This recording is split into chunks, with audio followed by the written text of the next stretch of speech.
As parents, we give a lot of needs to our children, mostly worldly needs. We feed them, we clothe them, we put shelter over their heads. But what about their developmental needs, their tarbiyah needs?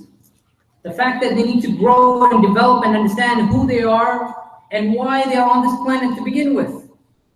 The fact that they have a function on this planet, that Allah subhanahu wa ta'ala has created each and every one of us for a reason. This is not a game. This is not nilly-willy that we're all here together. But that type of recognition, that type of understanding has to start at the home and then continue in the masjid and continue elsewhere in a coherent program of knowledge. When you look at statistics on Muslim youth, they are alarming. There's an institute called the Family and Youth Institute, which does research on Muslim youth, Muslim families. And one of their studies found that 57% of Muslim male college students, these are Muslim college students, on their own, in the survey they filled out, they said 57% said they had engaged in premarital intimacy in the past 1 year. 28% have used illicit drugs. 45% acknowledge having consumed alcohol. And of those who engage in any one of these activities, 78% said they engage in more than one. These are alarming statistics. The state of challenges that the youth are facing is immense. When we turn our attention to the challenges that families are facing, it's no better. Muslim families track the general American community when it comes to divorce rates. Approximately for every 2 marriages, 1 results in divorce. Domestic violence levels are increasing. This is statistics of the Muslim community, not general community out there. So the challenge is right there before us. It's in hard numbers. You cannot ignore that. There's a lot of stress within the family. We all suffer. When there's stress in the family, the individual's health, the family's health, the performance at work, because you're worried about what's going on at home, the mental health of family members, of the in-laws, not only the adults, but this creeps into the kids themselves. The kids can feel it. There's something wrong. If the parents are fighting or arguing about something, the kids can feel it. They recognize it. And that brings them down. That pushes them away. It's like, all right, something's happening at home. I don't want to get involved with this. Let me find a different way to deal with my problems. And the different way is outside. And somebody comes and say, hey, you want to smoke a joint? You're like, yeah, let me give it a shot. One thing leads to another, leads to another. It's critical for us to understand and recognize how the family support system works so that we can be supportive of one another. And very importantly, help our children develop good characteristics into being good Muslims. And we can fulfill our roles of being da'is on this planet. And this is a question that's important for each and every one of us to think about. Whether you've been married for 20 years, you got married yesterday, or you're not even married, you're going to get married 10 years from now. It's something to think about. What is my life going to be like? What is my family life? How is it today? How would I want it to be? We look at our role model, that of the Prophet sallallahu alaihi wasallam. So Allah subhanahu wa ta'ala says to us very clearly, "Ba'da a'udhu billahi minash shaitanir rajim, laqad kana lakum fi rasulillahi uswatun hasanah." That verily, in the Messenger of Allah, you have an excellent example. So, what was the example of the Prophet sallallahu alaihi wasallam? Al-Aswad bin Yazid radiallahu anhu asked Aisha radiallahu anha, what did the Prophet sallallahu alaihi wasallam used to do when he entered his house? And she radiallahu anha said, the Prophet sallallahu alaihi wasallam used to be in the service of his family. So when he came home, he would be helping around the house. He would be sewing. He would be milking. He would be doing dishes. He was in the service of the family. Helping around the house did not make him any less of a man. There's no macho-ness involved. And you first think about this, and I start with this example, and especially look to the brothers. We come across sometimes with attitude, with arrogance. This is not my job. I'm not supposed to do this. Why should I have to do this? I worked hard outside all day. And I start with this example. It's a very small example of a mindset that comes in. Because that mindset then leads to a couple of other things. That will then lead to the family breakdown. And I really want to focus on the mindset. Because this one example leads to a bunch of other things. The Prophet ﷺ was the head of the community. He was the president, if you will. He was the military commander. He was the head of everything. He was the busiest person on the planet. No one amongst us can claim to be busier than he was. He, ﷺ, was holding the burden of the whole community on his shoulders. And yet when he came home, he was in the service of his family. Because why? His mindset. His mind was always that I am a servant of Allah subhanahu wa ta'ala. I want to serve others. I'm not a king who's going to put my feet up and I expect servants to be serving me. His mindset was always, how can I benefit other people? How can I help other people? With that mindset, if we adopt that, if we are constantly helping other people, within the family, outside the family, would people not love you? Everybody would love you. Like, look at this guy. He's always helping me. He's always loving me. He's always there to greet me. Everyone around you would love you. Which is one reason why everybody loved the Prophet ﷺ. Everybody loved the Prophet ﷺ. Can we say the same about us? Do our friends around us, as soon as we approach, are they like, yes, look at this guy, he's coming, Ahmed is on his way, I'm so happy. Or they're like, oh God, Ahmed's here, let me make a left turn right now. What is the reaction that our friends have when they see us? That is a telltale sign of who we are. In another hadith, the Prophet ﷺ reminded us in a famous hadith, the Muslims are to each other like the structure of a building. Each part of it gives support to the others. They're like a brick wall, we support one another. And we often use that example to talk about our support for everybody out there, which is definitely the case. We should be supportive of one another. But if it applies out there, it applies 100 times more to inside the family. Are we supportive of each other in the family? Are we supportive of each other in the family? So the Prophet ﷺ was always in the service of his family, right? How was he towards his wife?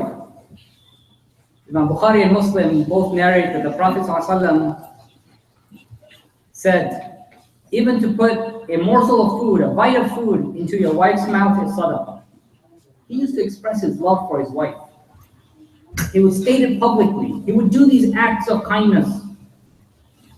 Amr ibn As radiallahu anhu once, he was new to Islam, and as the Prophet's custom was, he would make everybody feel special, and everybody felt like he was the most special person. And so Amr ibn As, he's relatively new to Islam. He comes and he asks the Prophet, who is most beloved to you, Ya Rasulullah? And immediately, the Prophet's answer was what? Aisha, radiallahu anha.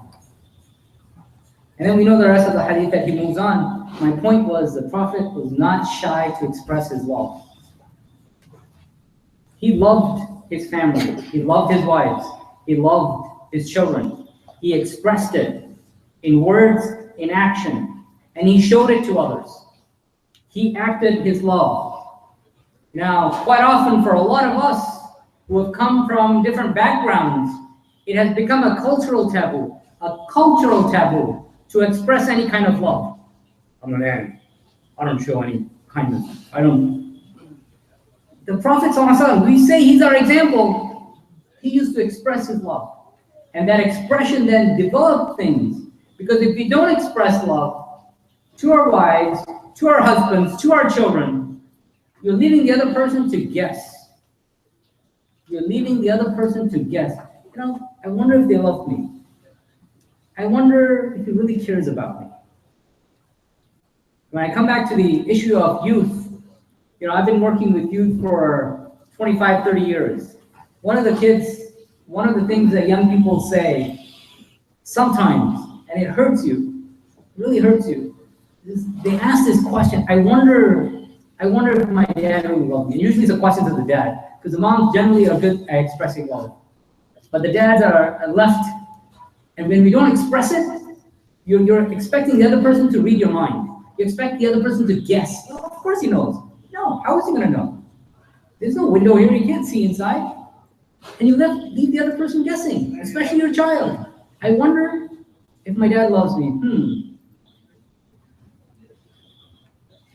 That mindset, that connection, that bond, at every step is weakened. When the Prophet ﷺ was with his children, he used to play. With his grandchildren, we know the stories of Hassan and Hussein radiallahu anhum would be riding on the Prophet's back. What does that imply? What does that show us? He used to play with the young ones. Anas ibn Malik radiallahu anhu was in the service of the Prophet sallallahu alaihi wasallam. And he narrates so many stories of him just waiting outside the door, and he would walk with the Prophet. There was a time when he held the Prophet's finger and he just walked. And the Prophet, again, he's the busiest person on the planet. Like, you know, this kid took my finger. Wherever he wants to take me, he's going to take me. He would make time. He would build those bonds of connection. I'm purposely using very simple examples here. I'm not using complicated examples. To show that each and every one of us has the power, has the ability to form these bonds. It is relatively simple. If we choose to build the bonds between ourselves and our family members, our children, and our community members. It is that mindset that comes into play again. Do we want to build those bonds? Do we care for the others around us? If we do, we would take that time to build that bond. And if we do that bond, it would have long-term consequences. Let us stop and reflect on this. May Allah forgive me and you. Astaghfirullah. And you others.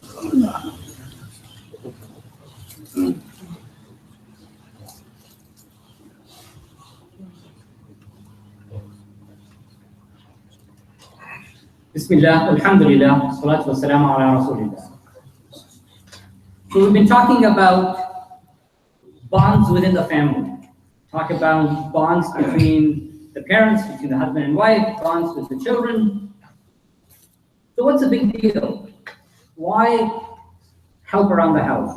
Why spend time with your spouse? Why spend time with the children? Sociologists have a term called shared narrative. The more time you spend with somebody doing things, you build something called a shared narrative, shared experiences, a common history, a common understanding. You share common goals, common values. And when in the future something happens, you refer to those shared experiences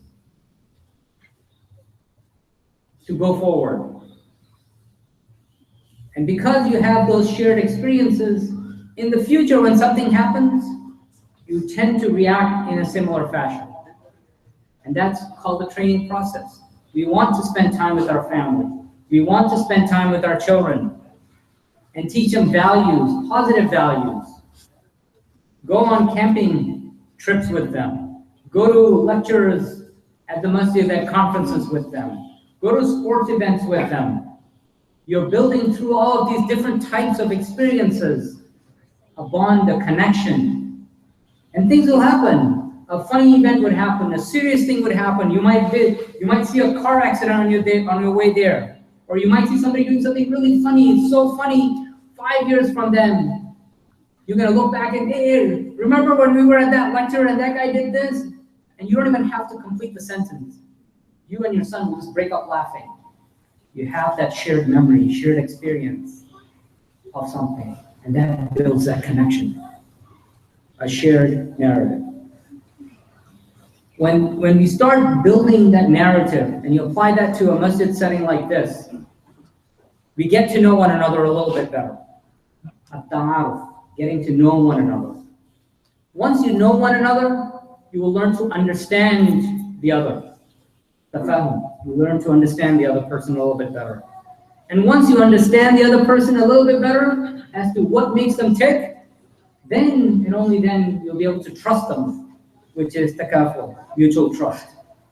And a classic example of these three levels of development is the example of Abu Bakr and Umar radiallahu anhu. Right? In terms of stories that are told, people often tell that these are the polar opposites. You know, Abu Bakr is a soft, lenient kind of guy, stereotype at least, right? And Umar radiallahu anhu is the opposite. He's like strict, disciplinary types. All right, let me take care of the problem right now. And they would have so many differences of opinion. And yet, they were the best of friends. They were the best of friends. They trusted one another. They worked with one another. How did that happen? One, they spent a lot of time with one another. They knew each other. And they understood the other person. When Abu Bakr and Umar had differences of opinion, they didn't say this guy is being arrogant. No, they understood this guy is as sincere as can be. I know him. I've spent so much time with him. The fact that he has a different opinion must be because he honestly, truly believes this is a different way to do this. And he is being sincere to Allah subhanahu wa ta'ala. And that then leads to the trust. So many times we read that Abu Bakr, when he was the Khalifa, Umar would disagree with him vehemently on so many issues. And yet when Abu Bakr, when he would make a decision, Umar would be like, that's it, you obey. Because even though Umar really felt this was a bad decision, and that is proven that when Umar became the Khalifa, he would change the rule, he would overturn the decisions that Abu Bakr made. So clearly in his mind, these were not the correct decisions. But when Abu Bakr was alive, he would obey and follow that.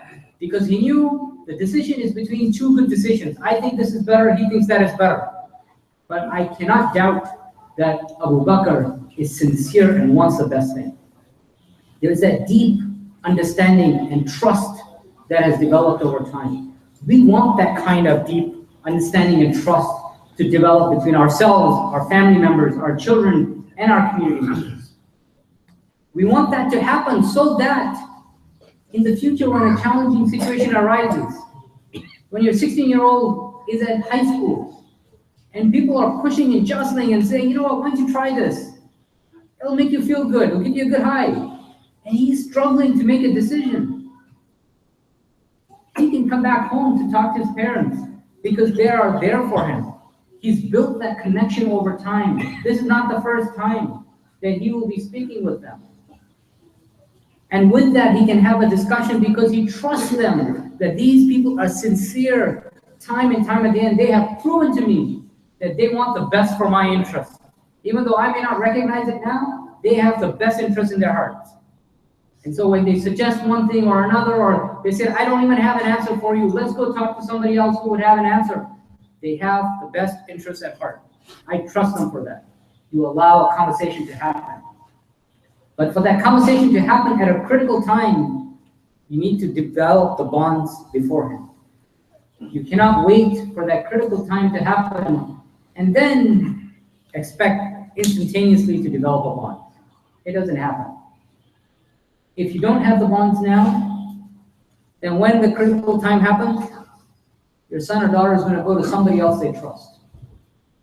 Whether that be the internet, getting information from places, whether that be friends or somebody else out there, that would be the source of resolution for their issues, which may not necessarily be the resolution that you want. And as the statistics I cited indicate, a lot of people are making decisions that are probably not what we want them to do.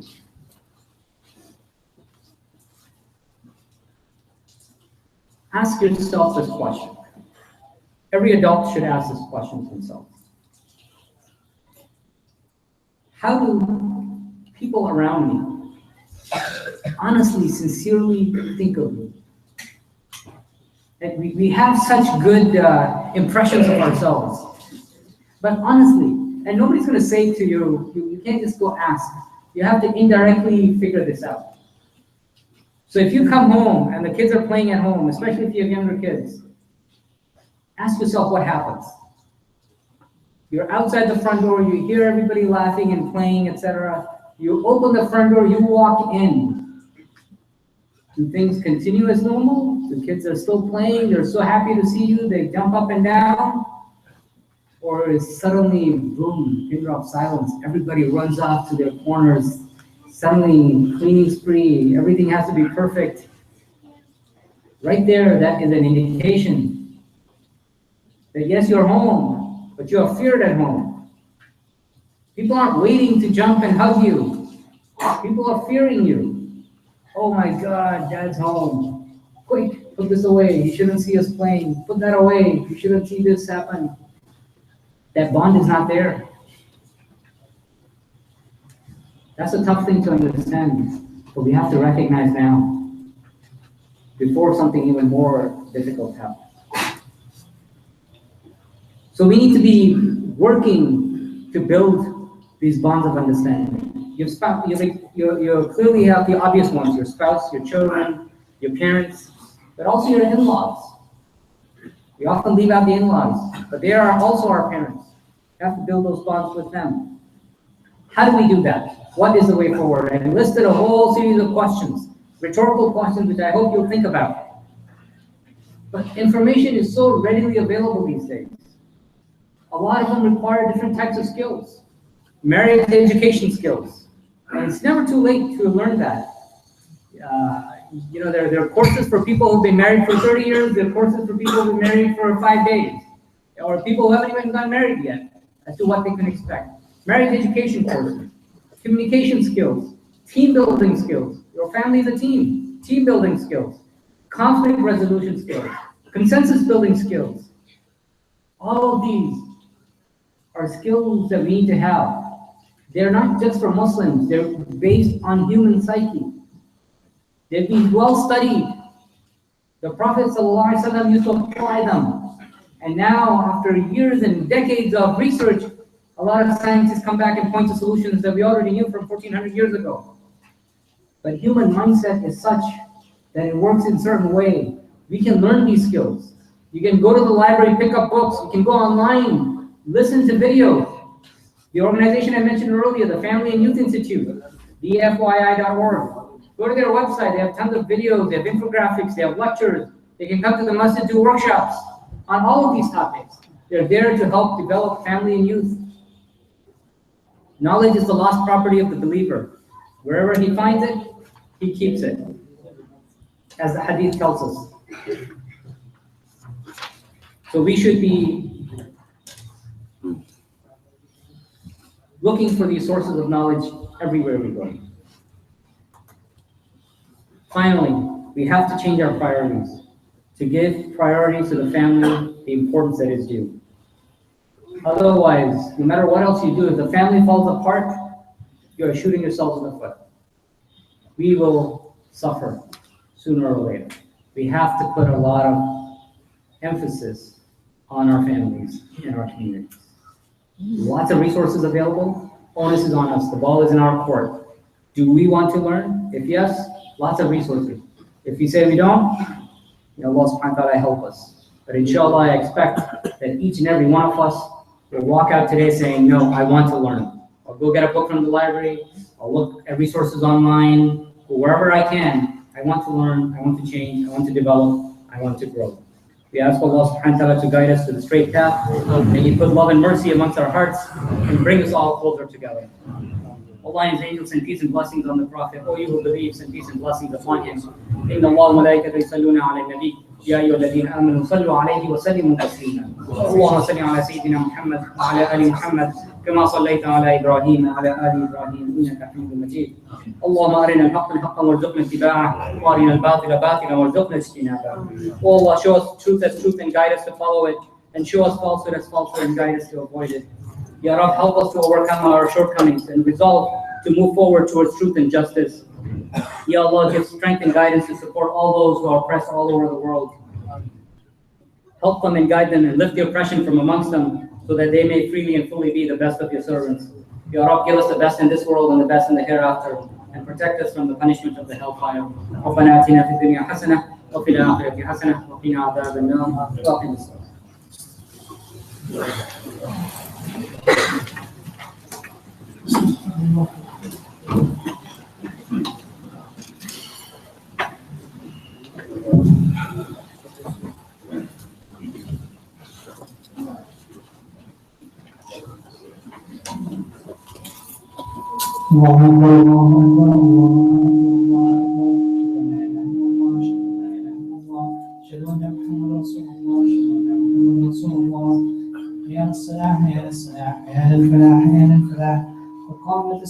قامت الصلاة الله أكبر الله أكبر لا إله إلا الله.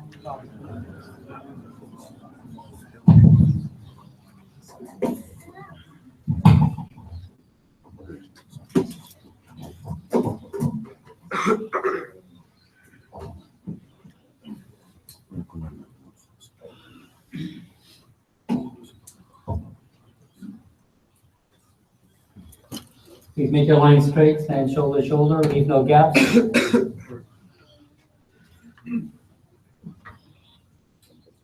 Allahu Akbar. Allahu Akbar. Alhamdulillahi Rabbil Alameen. Ar-Rahmanir Rahim. Maliki Yawmiddin. إياك نعبد وإياك نستعين اهدنا الصراط المستقيم صراط الذين أنعمت عليهم غير المغضوب عليهم ولا الضالين.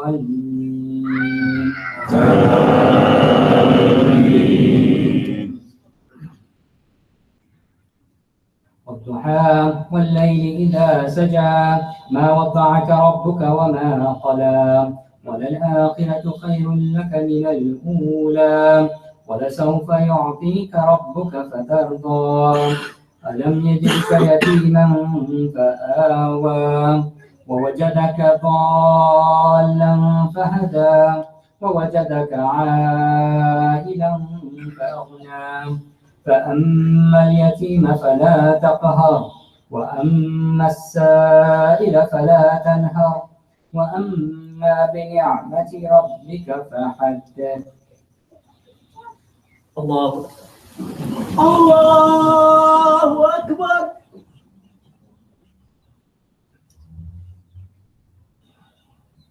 سمع الله لمن حمده. ربنا ولك الحمد. الله أكبر. الله أكبر.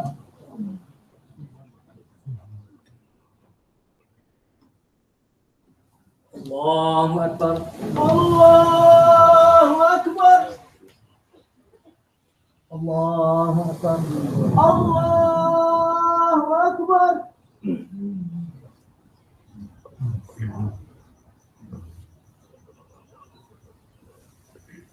الله أكبر. الله أكبر.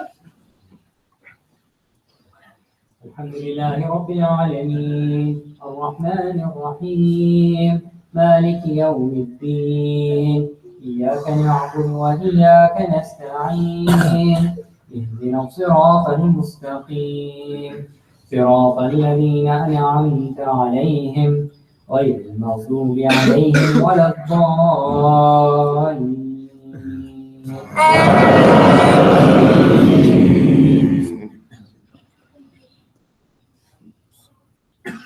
قل هو الله أحد الله الصمد لم يلد ولم يولد ولم يكن له كفوا أحد. الله أكبر. الله أكبر.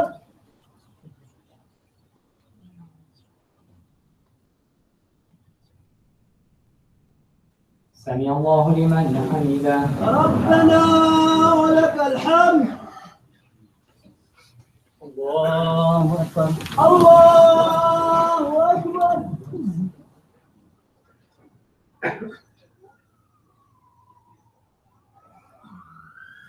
Allahu Akbar. Allahu Akbar. Allahu Akbar. Allahu Akbar.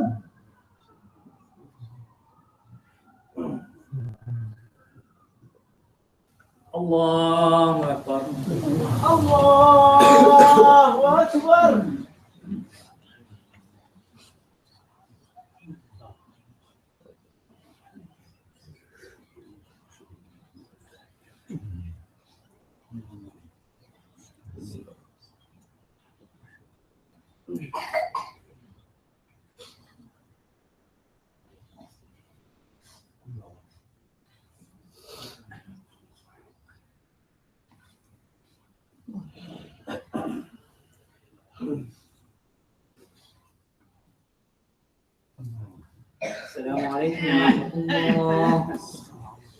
Assalamu alaikum wa rahmatullah. Assalamu alaikum wa rahmatullah. Assalamu alaikum wa rahmatullah. Assalamu alaikum wa rahmatullah.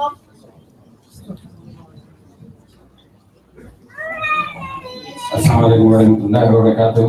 Thanks, brother Nadeem. Nadeem Siddiqui, excellent khutbah, mashallah. Next week, Khatib will be Dr. Ahmed Sabo. There will be no family night tonight. Weekend school, mashallah, is in progress. Bring your children and have them join.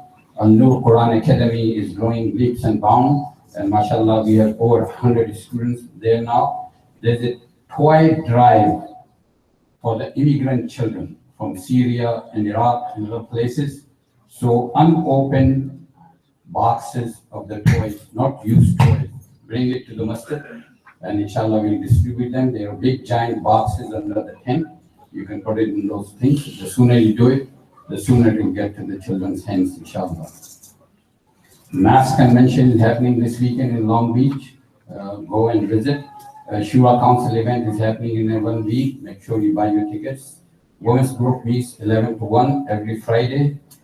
Meat and sugar and rice and other items of staples are available for the needy, and they are stored in our storage here. So please ask for it and make use of it. Donate generously for the general fund for the new building completion, inshallah. The sooner you give the money, sooner we complete, and inshallah we get a permit and we can start using the building, inshallah. Some women, about 12 different families also have donated their jewelry, which is producing some income, some money to be paid to the contractors.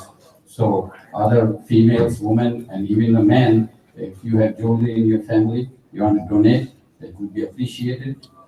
Dua for the sick. Brother Bashir is in critical condition in Torrance Memorial Hospital. He's a long time Musalli for about 30 years in our masjid. And he has repeatedly requested that my brothers and sisters from this masjid, who I prayed with so long, should come and visit me.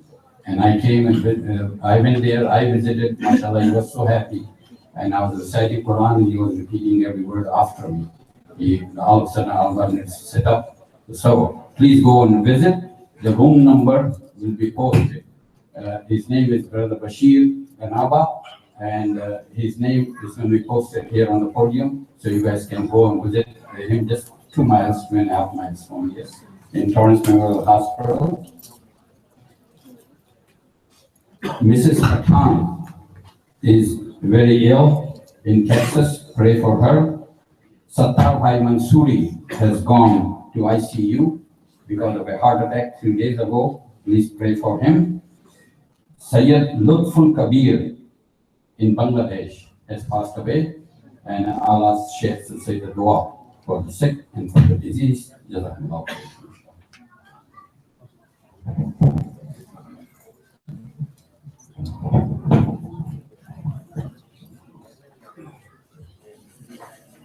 Allah subhanahu wa ta'ala bless those who have passed away, make the questioning of the grave easy on them, widen their graves and open the windows of paradise to them and give them the highest levels of Jannah, inshallah. For all those who are sick in this community and all over the world, may Allah subhanahu wa ta'ala give them shifa ajila, give them a quick and speedy recovery and bring them back to their communities and their loved ones. And may all of the sickness be a healing and expiation of their sins for them. May Allah subhanahu wa ta'ala guide them and bless them.